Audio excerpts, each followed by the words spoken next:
이제 귀에 담아두라라고 부탁을 합니다. 예수님께서 이제 이 말씀을 내가 할 텐데 이걸 꼭 담아두라고 하는 이 말씀이 뭐냐? 예수님이 이제 십자가에 돌아가시고 이제 고난을 받을 것이라고 하는 말씀을 해 주셨습니다. 그런데 우리 여기 본문의 44절에 이 말 있죠. 귀에 담아두라. 이제 인자가 주님이 장차 사람들의 손에, 이 사내들인 공회원들이죠, 넘기우며 고난을 받게 될 것을 말씀하시니까 이 말씀을 알지 못했다 그랬습니다. 설마 우리 주님이 자기 스승이 이렇게 될 것이냐, 이런 의문점을 가지고 있었는지 몰라도 이건 어려운 말이 아닙니다. 이건 달리 해석할 것이 없습니다. 내가 이렇게 죽는다, 환난을 당한다, 고난을 당한다, 이게 다른 해석할 이유가 없습니다. 그런데 깨닫지 못한다. 여러분 생각해 보십시오. 정말로 우리에게요, 주의 도움이 아니면 하나인들 깨달을 수가 없다, 이런 말씀을 해 주셨습니다. 지난번에도 말씀드렸죠. 누가복음 18장 31절 34절에 보면 아주 더 확실한 말씀을 했습니다. 인자가 이제 예수님께서 이방인에게 넘겨줘서 희롱을 당하고 능욕을 당하고 침뱉음을 당하고 채찍질하고 죽일 것이다. 예수님의 순환도 아주 노골적으로 이렇게 말했습니다. 그런데 3일 만에 살아날 것이라고 알려주었습니다. 그런데 이걸 못 깨달았다. 그러면서 예수님 말씀하시죠. 말씀이 숨어 있다. 자, 말씀이 감추어져 있다라고 할 때에 바로 직설적으로 깨달을 수 있고 알 수 있는 것까지라도 주님이 감춰버리면 도저히 깨닫지도 못하고 이해하지도 못합니다. 그래서 오늘 여기에 깨닫지 못하게 숨김이 되었다라고 이렇게 말씀했습니다. 말씀이 감추어지면요, 가장 쉬운 말, 평범하게 주님이 하신 말씀도 이거는 알 수가 없다라고 주님이 말씀했습니다. 그러면 하물며 천국의 비밀을 주님이 공개하지 아니하시고 열어주지 아니하시면 세상 학박사들도 모르게 되어 있습니다. 왜 말씀이 감추어지고 숨어지느냐, 이게 살아있는 말씀이기 때문에 그렇습니다. 살아있기 때문에 숨기도 하고 나타나서 보여주시기도 하고, 그래서 우리가 살아계신 하나님의 말씀은 살아서 운동력이 있다, 이렇게 우리가 이제 배우고 있지 않습니까? 그러니까 오늘 여기에 자, 침뱉음을 받는 거 그대로, 능욕 받는 거 그대로, 희롱당하는 거 그대로, 채찍에 맞는 거 그대로 이제 말씀을 하시고 또 제3일에 살아날 것까지 말씀했는데, 이 말씀이 어렵지도 않고 문자 그대로입니다. 뭐 달리 해석할 것도 없습니다. 그래도 이것을 딱 감춰버리니까 듣는 자들이 믿어지질 않습니다. 내용을 깨달아지질 않습니다. 오늘 이 자리에 계신 우리 성도님들은 아무리 깊이 감추어진 것도 우리 주님의 은혜로 깨달아지기를 바랍니다. 여러분, 말씀이 깨달아질 때 그 단 말씀, 그래서 달고 오묘한 말씀이라 그러죠. 그 오묘한 그 말씀을 깨달아질 때는요, 참 감격해집니다. 참 깊이 숨겨 놓지도 않았는데 보일 듯 말 듯 하는데 못 찾거든요. 근데 주님이 딱 공개하면요, 이것이구나, 이렇게 되는 것이구나, 이 깨달아질 때는 마치 주님이 나와 함께 계시고 내 곁에 계셔서 대화를 해주는 것 같이, 하나하나 일러주고 가르쳐주는 것 같이 그렇게 되는 것입니다. 이제 깨닫지 못하니까 퉁명스럽게 질문도 할 수 없고, 제자들이 예수님의 말씀을 도저히 이해하지 못하고 있습니다. 자, 여러분 봐보십시오. 아무리 깨닫지 못한다고 할지언정, 아무리 예수님의 말씀이 내 마음에 와 닿지 않는다고 해도 얼마나 제자들이 철부지인가를 생각해 보십시오. 여러분, 마치 부모들이 철부지 어린아이와 대화하면은요, 그저 말도 안 되는 소리를 하고 자기 마음대로 이해도 안 되는 소리를 하고, 어린아이가 철없는 소리가 부모가 들을 때 저 자식이 이제 크면은 제대로 이제 사람이 되겠지, 우리 이렇게 말했죠. 사람 되겠다. 사람인데 사람 되겠다는 말은 철이 든다는 소리거든요. 근데 제자들이 얼마나 철이 없는지, 여러분, 나이는 먹을 만큼 먹고 이해할 만큼 이해할 수 있는데도 전혀 주님과 제자들은 깡놀아요. 물과 기름이 융화되지 않듯이 아무리 제자들에게 주님이 말씀해도 제자들에게는 주님과 일심동체가 되지 못하고 항상 말씀 따로 제자들 따로 이렇게 움직이고 있었습니다. 왜 그러냐면, 여러분 봐보십시오. 이해가 안 돼도 내가 죽는다. 우리 집사님들, 권사님들, 장로님들, 내가 어떻게 죽을 것이다, 이해가 안 돼요. 그런 와중에 누가 크냐고 시비가 붙고 변론이 벌어집니다. 자, 여러분, 철이 있어요, 없어요? 예수님은 죽음에 대해서, 앞으로 고난에 대해서, 앞으로 원수들에게 당할 그 문제를 말씀을 하시는데, 제자들은 누가 큰 자리에 앉을 것이냐 이 말이에요. 여러분, 철이 있어요, 철이 없어요? 네? 자, 예수님이 제자들을 바라볼 때 무슨 생각을 하겠습니까? 이게 귀담아 두어라, 내가 앞으로 이렇게 될 것이다, 이런 말을 제자들이 하고 있는데, 제자들은 자리 다툼을 하고 있어요. 자리 다툼을. 마가복음 9장 33절에 보면은 저기 가버나움에 가는 도중에 이런 일이 벌어졌다 그랬죠. 마태복음 18장 1절에서 5절 보면요, 천국에는, 주님 나라에는 누가 큽니까?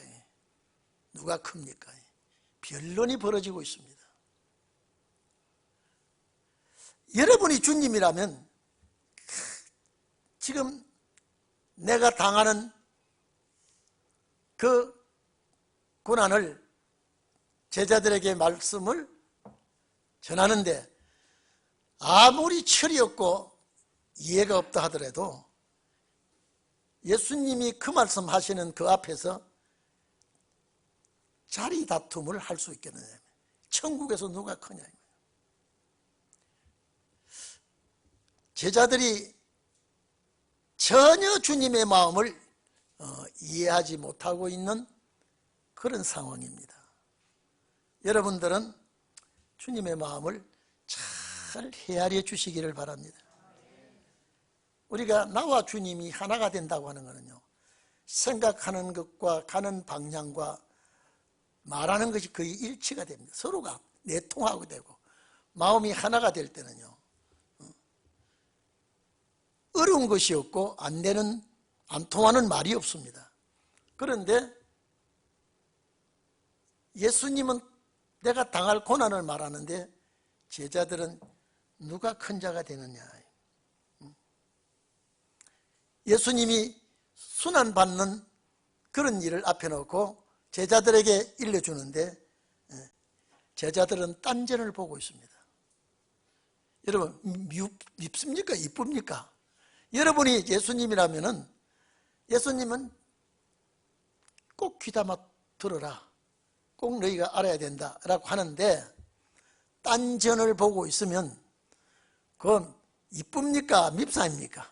우리 권사님 대답해 보세요. 예? 자, 밉상이에요? 이쁜 자식이에요? 밉상이죠. 한 대 때려주고 싶습니까? 시담아 주고 싶습니까? 예? 지금 이렇습니다. 아마 예수님께서 산에 들인 공회원들, 학식 있고 지식 있고 윤호한 자들을 제자를 삼았다면 이렇지는 않지 않을까. 그래도 주님은 그 율법을 가지고 또 장로들의 유전을 가지고 큰 우려먹고 그런 종교 지도자들보다도 순수하고 그저 종교계에 때묻지 아니하고 생활 전선에서 삶에 노력하는 오히려 그런 자들이 마지막 주의 일을 맡기면 충성할 것 주님 다 아셨습니다. 아주 사골 우려먹듯이 하나님 다 우려먹었어요. 공회원들이요. 그러니까 완전히 인분사상으로 기울어졌을 때에 주님은 아무것도 모르고 생활 전선에서 삶에 허덕이는 자를 불러서 훈련시키니까 또 이런 일이 벌어지는데, 그래도 주님은 전혀 섭섭한 내색을 하지 않습니다. 아마 저 같아도요, 참 내가 너희들을 데리고 지금 3년 동안, 지금 예수님이 지금 순환 얘기하는 거 보니까 십자가 지실 때가 가까이 왔다, 아직도 멀었다. 가까이 왔죠. 그러면 3년 동안 교육을 시키고 3년 동안 이렇게 훈련을 시켰는데 제자들이 하는 걸 보면은 지금 반마음에도 들지 않는단 말이에요. 그래서 한테 쥐어가고 싶은데 전혀 주님은 제자들에게 그렇게 하지를 않습니다. 그저 하실 말씀만 하시고 가를 길만 가시지 제자들에게 핀잔을 주거나 크게 꾸중을 하지 않습니다. 제 같아도 지금 죽음을 앞에 놓고 이 얘기하는데 주님 나라에 들어가서 최고의 자리를 누가 차지할 것이냐 이 말이에요. 그걸 가지고 여기에 변론이 벌어졌다 이 말은요, 변론이 벌어졌다 이 말은 분쟁이 벌어졌다는 거예요. 내가 그 자리에, 높은 자리에 내가 앉아야 되는데, 아니야 너보다 내가 수제자야, 내가 높은 자리에 앉아야 되는데. 그런데 제자들 중에 이런 변론이 벌어지고 있다, 이런 분쟁이 벌어지고 있다 이 말이에요. 그러니까 봐보십시오. 우리가 생각할 때도 답답하죠. 좀 답답하지 않습니까? 주님의 마음을 시원하게, 여러분 내 마음을 너무 잘 알아주면요 고맙고 감사하거든요. 제자들은 그렇게 되지를 못하고 있습니다. 그래서 순환 얘기를 하고 있는데 자기는 자리 다툼을 하고 있대. 그건 주님 지금, 여러분 제자들과 주님과의 대화 속에서 제자들이 바라고 기대하는 것은 곧 주님의 나라가 오는 줄 믿고 있거든요.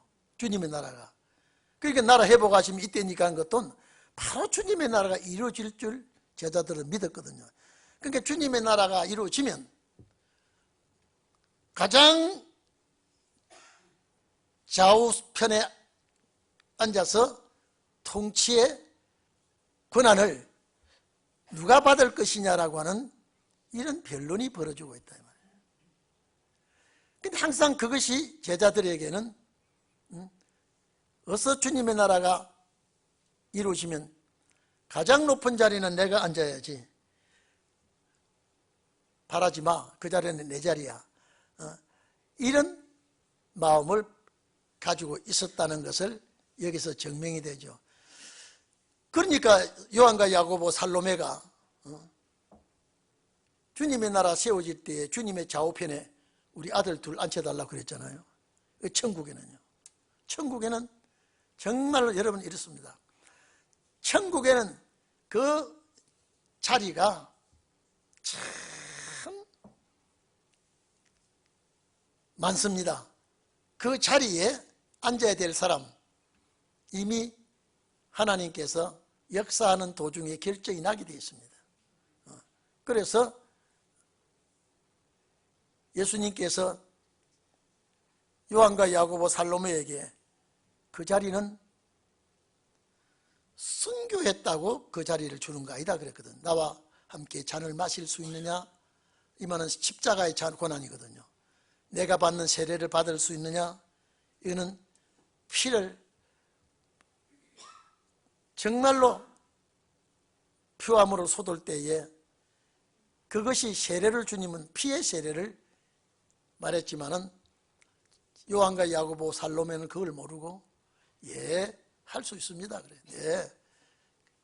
주님이 받는 잔 나도 받을 수 있고 주님이 받는 세례 나도 받을 수 있습니다라고 전혀 엉뚱깽뚱한 생각을 주님의 말씀하고는 정 아니올시다 이 말이에요.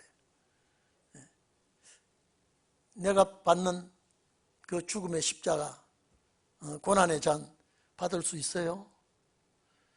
내가 십자가에서 피와 물을 쏟을 때에 그걸 세례라 그랬거든요. 피의 세례. 이걸 받을 수 있느냐라고 물었을 때 충분히 세례도 받고 잔도 받을 수 있습니다.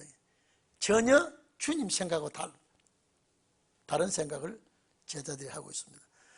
잔을 받고 세례를 받을지언정 내 좌우편에 앉을 자리는 내 아버지가 그 누구를 위해서 예비하셨던 간에 그 자가 받을 것이다 라고 하는 것은 순교했다고 그 자리가 주는 거 아니라 주님의 최후의 좌우편 자리는 변화성도 자리입니다. 순교자 자리가 아니에요. 그런데 제자들은 그것도 모르고 오늘 여기 제자들이 큰 자리를 차지하고 싶어서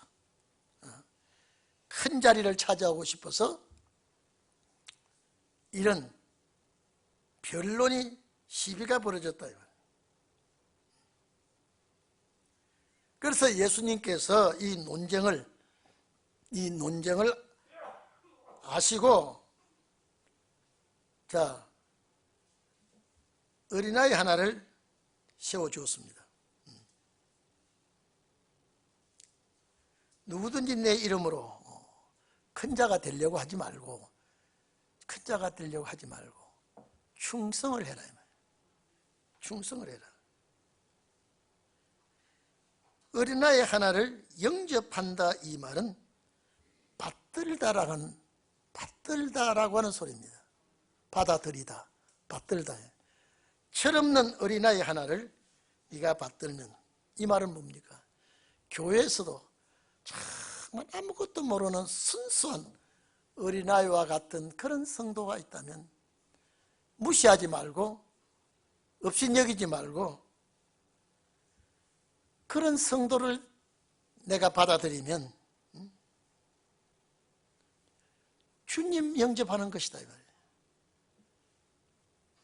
주님은 영접할 줄 알면서 아주 철없는 어린아이를 무시하면 안 된다 이 말인데 주님을 영접하려고 하면은 정말로 어린아이 같은 사람을 네가 영접하면 주님을 영접하는 것이다. 여기에 받들다라고 하는 것은요 수고입니다. 어린아이와 같은 자를 네가 잘 받들면은 주님을 받드는 것이다. 섬기는 것이다. 영접하는 것이다.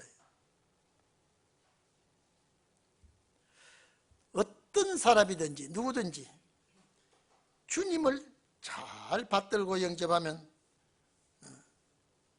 하나님을 영접하는 것이다. 자, 여기에 주님을 받들고 섬기는 자는 하나님을 영접하고 받드는 것이다. 그래서 너희 중에 모든 사람 중에 가장 작은 그 사람이 큰 자다 이 말이에요. 작은 자 뭡니까? 여기에 낮아진 자, 겸손한 자, 섬기는 자. 여러분 섬기는 것이 참 힘듭니다. 여러분 섬길 때 봐보십시오. 내가 가질 것 못 가지고 섬겨야 됩니다. 내가 입을 것, 먹을 것 내가 다 하지 아니하고 섬기는 자가 이자입니다. 그렇기 때문에 영접이라고 하는 것은 받들다라고 하는 것, 또 내가 섬기다, 받아들이다 이런 것이 영접인데, 정말로 우리가 주님을 영접한다고 하지만은 아주 철없고 부족한 사람을 받들고 영접할 때에 주님 영접하는 것이 되고, 주님을 잘 섬기고 주님을 받들 때에 하나님을 섬기는 것이다. 이렇게 말하면서, 자, 너희 모든 사람 중에 가장 작은 자는 낮은 자입니다. 가장 낮아진 자를 그가 주님이 큰 자로 높여 주실 것이다. 이 말은 너희 왜 싸우느냐, 왜 변론하느냐, 높아지기를 바라지 말고 낮은 자가 되고 겸손히 섬기는 자가 되어라.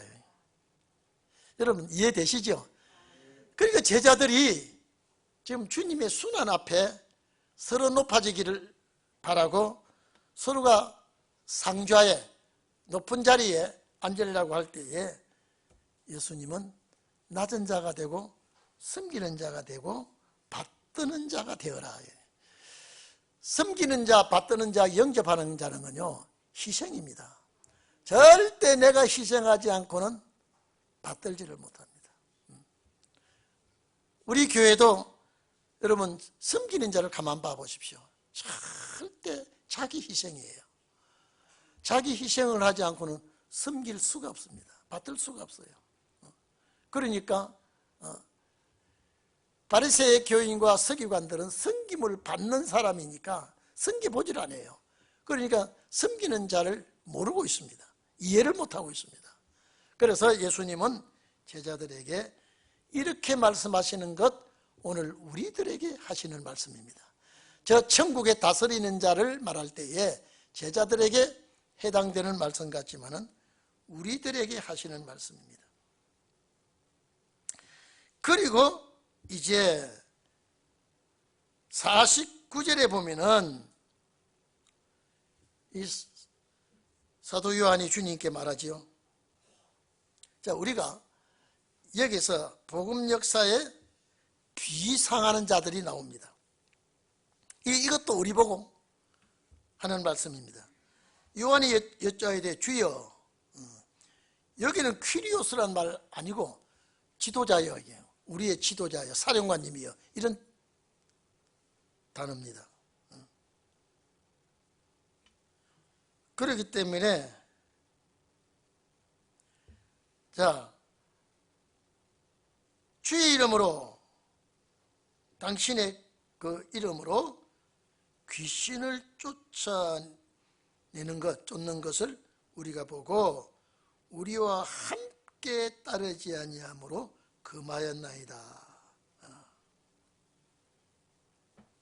자, 이래 좀 봅시다. 우리가 이 사도 요한이 주여, 이 통치자시여, 이 다스리는 자시여, 자, 우리가 보니까 자, 주의 이름을 가지고 절대 이거는 예수님과 제자들 사이에 행하는 모든 일은 주의 이름이에요. 그런데 우리와 관계없는 자가 주의 이름으로 귀신을 내어 쫓고 있습니다. 지금 이 자가 어떤 자인지 몰라요. 지금요, 이 자가 귀신을 쫓고 주의 이름이란 말이죠. 귀신을 쫓고 있는데 보니까 가당찮다 이 말이에요. 아니, 당신이 주의 이름으로 귀신을 쫓아면 그래도 우리와 하나가 돼야 되고 우리 편이 되어야 되는데 깡 놀면서 이런 짓을 하고 있으니까 우리가 금했다라고 이렇게 말씀합니다. 금했단 말은 막았다 이 말이에요. 회방을 놀았다 이 말이거든요.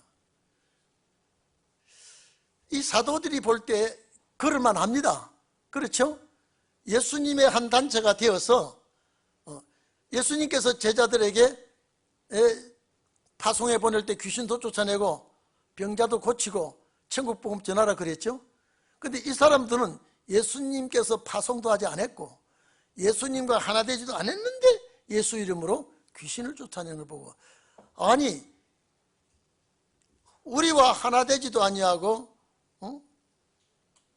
우리와 일치되는 행동도 하지 아니하고 귀신을 쫓아내기 때문에 우리는 막아버렸습니다. 못하겠습니다 라고 하니까 예수님이 그런 일을 해도 우리를 핍박하지 않거든, 우리가 가는 이 노선을 핍박하고 반대하지 않거들랑 가만두어라. 그 사람들이 결과적으로는 우리를 위한 것이다. 우리를 위한 것이다. 내가 보니까 여러분요, 그럴 수 있거든요. 우리가 이 말씀을 전하다가 보면요, 어떤 분이 그렇습니다. 아주 막 이 말씀을 이제 동인교에서 말씀을 잘 배우고 가가지고 막 자기가 깨달은 양 막 역사를 하고 그럴 때 아는 사람 보면 웃기거든요. 그런데 우리와 하나 되지 않는다고 금하지 말아라. 우리를 회방 놓지 않으면 그 우리 편이다. 이게 무슨 말인지 아십니까? 결과는 그 병고침을 받은 자가 진짜 제자들의 역사하면 일로 흡수돼 버립니다. 여러분, 우리가요 신천지에 아주 골똘하지 아니한 사람요, 참 은혜교회에서 은혜가 안 되고 돌아다니다가 신천지에 빠진 사람들요, 시아누가 새 땅 다 배워요. 죽은 자의 부활 변화성도도 가르쳐요. 근데 좀 틀리는 것이 핵심 가서 틀리기 때문에 그 사람들은요 돌아오기가 쉽습니다. 무슨 말인지 이해됩니까? 오리지널 역사가 바로 날 때는 그 말씀이 여기구나, 이것이구나 흡수되기가 쉽습니다. 이 말씀을 누가 전하는 데가 있으면요, 자기가 완전히 독단적으로 막 나타내고 하는 사람이 있으면요, 가만 내버려 두면 거기에 들었던 자가 정확한 말씀이 나오면 흡수하기가 쉽습니다. 무슨 말씀 이해되지요? 그러니까 주의 이름으로 귀신 쫓아내도 우리를 방해하지 않거든 내버려 두라. 우리를 위하는, 결과적으로는 우리를 위하는 것이다. 제가 그런 일을 좀 봤거든요. 아주 자기가 기도 중에 깨달은 것 같이 막 하는데 제가 들어보면, 들은 사람한테 들어보니까 동익에서 배워간 거예요. 근데 원조는 여기구만요 이렇게 말하는 사람이 있어요. 근데 결국은 그런 사람이 우리 편에 설 수 있다. 여러분 무슨 말씀 이해가 되시죠? 아무리 신원의 말씀을 전해도 자기가 영광을 받고 자기가 인기가 있을지 몰라도 역사 날 때는 그 사람들이 흡수돼 버립니다. 그러니까 그냥 내버려 두는 것이 좋다. 이게 전부 다 우리 보고 하는 말씀이에요. 우리 시대에 이 말씀이 해당이 되고 있습니다. 그래서 반대하지 않거들랑 금하지 말아라, 막지 말아라. 다 이것이 너희들 편이다. 자, 그러면 제자들이 이 말씀을 곧이곧대로 확신할까요? 우리 보고 하는 소리니까. 신혼의 역사를 본격적으로 역사할 때에 누가 어떻게 전했든 간에 그 들은 자들이 깨달아질 때에 완전히 원 말씀을 찾아오게끔 되어 있습니다. 그래서 이 말씀도 우리에게 해당되는 말씀이다. 자, 요 몇 가지 추려봅시다. 제자들 같이 철없는 자가 되지 말자 이 말이에요. 우리는 내가 맡은 일에 충성하고 봉사만 하지 높은 자리를 놓고 다툴 필요는 없다. 이해되시죠? 그 주님의 그 자리에, 최고 높은 자리에 내가 앉겠다고 시시비비를 걸지 말고 내 맡은 일에 충성하고 봉사하고 열심히 섬기면은 주를 섬기는 것이나 마찬가지다 이 말이에요. 그리고 주님을 잘 받드는, 주님을 받든다 이 말은 말씀대로 살아가는 자입니다. 주님의 뜻을 어기지 않냐고 말씀대로 살아가는 자는 하나님을 섬기고 따르는 자들이다. 이렇게 말씀을 해 주셨습니다. 그리고 누구든지 이 진리를 반대하지 않고 이 진리를 전하거들랑 우리와 하나 되지 않는다고 섭섭하게 생각하지 말고 있으면 결국 그 역사의 종착역은 말씀으로 흡수되게 마련이다. 이 말씀입니다. 그래서 자, 이제 51절 보겠습니다. 51절. 예수께서 성천하실 기약이 가까이 참에. 이 말은 반대로 말하면 예수님이 십자가 못 박혀 돌아가실 날이 가까이 오매, 이 말입니다. 이해되시죠? 그러니까 이런 주님은 참, 여러분요, 육신적으로 생각할 때는 주님의 마음이 무거울 거예요. 이제는 3년 동안 강론을 거의 마치고 성천할 때가 가까이 왔다 이 말은요, 십자가 죽음과 부활의 내용이 여기 다 들어있습니다. 그런데 제자들이 이걸 이해할까요? 전혀 못하고 있습니다. 성천할 날이 가까이 오매? 그럼 예수님 이 성천할 날 앞에 자, 예수님께서 이방인에게 넘겨주고 누가복음 18장 31절 내용이 성천날 날이 가까이 오매, 이 말이 여기 다 있거든요. 성천하기 전에 십자가에 못 박히게 되고 희롱과 능욕과 침뱉음을 당하고 채찍질 당하고 최후에 십자가에 못 박혀 죽지만은 제3일에 다시 살아나야 하리라. 요 말씀 뒤에 다시 살아나신 이후에 성천하게 되죠. 다 앞에 거 다 줄여버렸습니다. 벌써 성천한다는 말 속에 십자가 고난이 다 들어있죠. 여러분은 얼마나 잘 깨달아 듣습니까? 제자들만큼은 참 못 깨닫고 있거든요. 그런데 그래서 여기에 나옵니다마는, 나중에 나옵니다마는, 야, 제자들 앞에 나는 머리 들 것도 없다, 이 말이 그래서 나온 거예요. 자, 제자들을 볼 때에 예수님이 마음이 후련하고 아주 쿨하게 시원합니까? 답답할까요? 제자들 데리고 다니면서 제자들이 말하는 것이나 행동하는 것이나 주님께 이제 의지하는 것이나 모든 것이 주님 보시기에 참 내 마음이 너희들 하는 것을 보니까 내가 십자가 져도 전혀 마음이 통쾌하고 감사하다, 이런 마음이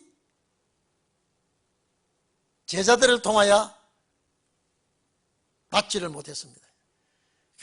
주님은 돌아가신다고 해도 제자들은 믿지도 안 하고 이해도 못하고 그저 자리 다툼이나 하고 이런 일들을 하고 있으니 얼마나 주님이 답답하실까요? 아마 여러분을 제자 뽑았다면 이분들하고 같을까요? 월등하게 다를까요? 어떨 것 같아요? 자, 내가 주님 앞에 지금 부름을 받았다면 아주 시원시원하게 연한 배같이 아주 주님을 편안하게 시원하게 아주 기쁘고 즐겁게 해드릴 수 있는데, 제자들을 보니까 너무 답답하고 깝깝하고, 그 자리에 여러분이 들어갔으면 딱 좋겠죠? 아멘이 아니에요.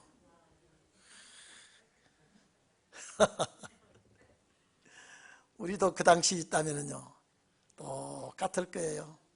똑같을 거예요. 오직 답답해야 머리 둘 곳 없다니, 여기서 한번 생각해 보십시오. 주님이 평안한 가운데 한 소리가 아니고, 내가 너희들을 보면 그래도 주님은 이들을 가장 그냥 아끼고 사랑하는 뭐냐, 이들에게 뭐가 있기 때문에? 사명이에요. 자, 이들에게 큰 사명이 있어요, 없어요? 지금 현재 보니까 어때요? 현재 보니까 답답하죠? 현재 보니까 깝깝하지 않아요? 그렇지만은 좀 있으면 이들을 통하여 십자가 복음이 꽃이 피게 될 텐데, 그걸 보시고 그냥 주님 때를 기다리게 하시고 계십니다. 오늘 우리도 마찬가지입니다. 우리도 하나님 앞에 얼마나 철부진지 몰라요. 예? 저도 마찬가지예요. 나이만 들었지요. 생각하는 것이, 또 주님께 보답한다는 것이 마치 이래요. 어린애가요, 내 엄마 사랑해, 예? 엄마 사랑해, 엄마 좋아, 그러면서 나중에 엄마 이거 해줘, 이거 해줘 달라는 것이 어린애예요. 지금요, 오늘 우리가요 기도하는데 전부 다 어린애와 같이 달라는 것이 90%예요 하나님 이것도 모자랍니다, 이것도 주세요, 이것도 안 됩니다, 이것도 해결해 주세요. 자꾸 달라만 하지. 주여 나를 불러주셔서 내가 이런 봉사를 하고 이런 충성을 하고 이런 일을 합니다, 이래야 되는데, 어린아이가 부모한테 자꾸 달라는 식으로 우리가 기도할 때 여러분 어떻습니까? 100% 희생과 봉사입니까? 달라는 것이 많습니까? 적습니까? 예? 참 우리도 마찬가지. 우리는요 막 기도하면 막 시작부터 끝까지 달라는 거야. 근데 안 주면 내가 금식을 할 겁니다. 안 주면 내가, 이것이 우리의 어린아이의 심령이거든요. 이것이요. 주님이 지금 우리를 보실 때도 역시 마찬가지입니다. 우리를 주님이 보실 때도 역시 주님의 마음을 시원하게, 주님을 기쁘시게 마음에 속 들도록 해야 되는데, 그렇지 못하는 것이 안타깝죠. 성천하실 기약이, 여기 성천하실 기약이라 그랬죠. 기약이 아니라 헤매랍니다. 날입니다. 성천하실 날이 가까이 왔다, 찼다 이 말은 다 됐다 이 말이에요. 성천하실 날이 다 됐단 말은 뭡니까? 십자가 고난받을 날이 다 됐다 이 말이거든요. 참에 예루살렘을 향하여 올라가기로 굳게 결심한다. 여러분 제가 늘 얘기했죠. 갈릴리보다 예루살렘이 낮아요, 지형적으로. 그런데 왜 예루살렘으로 올라간다 하느냐, 저 유대 저 남쪽에서는 예루살렘으로 올라간다 그러면 맞는 말이에요. 근데 갈릴리 쪽에서는 내려간다 해야 되는데 왜 항상 올라간다는 말을 하느냐, 거기는 예루살렘 교회가, 본부 교회가, 살렘 중심 교회가, 중앙 성전이 예루살렘에 있고, 모든 행정기관, 모든 종교기관 중심지가 예루살렘이니까, 그리고 나라의 임금님이 계시는 곳이니까 올라간다 이렇게 말합니다. 그러니까 쉽게 말해서 임금님이 계시고 예루살렘 중앙 성전이 있는 곳이니까 항상 그곳을 향하여 갈 때 뭐라 한다고요? 올라간다, 올라간다. 그렇게 표현을 하는 것입니다. 그래서 자, 가기로 이제는 결심을 하고, 십자가의 죽음을 말하는 겁니다. 이제 결심을 하고 사도들을 앞서 보내심에 저희가 가서 예수를 위하여 예비하려. 자, 지금 이 길이요 어떻게 되어 있냐면요, 제자들을 보내서 예수님이 이 길을 가도록 하려는데 사마리아 사람하고 이스라엘 유대인하고는 앙숙이에요. 그러니까 제자들이 먼저 가서 주님이 이 길로 간다 하니까 사마리아 사람이 길을 막습니다. 참 이게요, 사마리아인은 유대인을 정오하고요, 유대인은 사마리아인을 멸시합니다. 아예 상종을 안 하려고 그래요. 그러니까 배신을 받는 사마리아 사람들이 유대인을 정오합니다.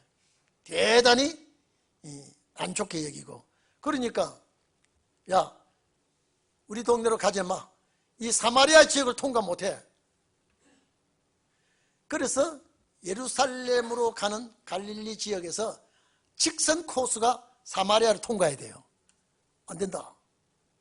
여러분, 예수님은 사마리아인이든 유대인이든 이방인이든 다 십자가 아래 이제는 모으려고 계획을 하고 계시는데 아주 앙숙이에요.